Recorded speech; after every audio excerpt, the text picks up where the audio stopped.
ito yung bunso ko. Yan, ubos na naman ang tinggan niya. Oh. Kung bakit matakaw ang aking bunso, kasi yung pinapanood niya, yan, puro pagkain. Oh, you see? While eating, nanonood ng ASMR.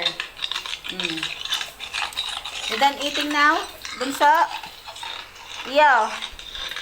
Yo, say hello. Say hello.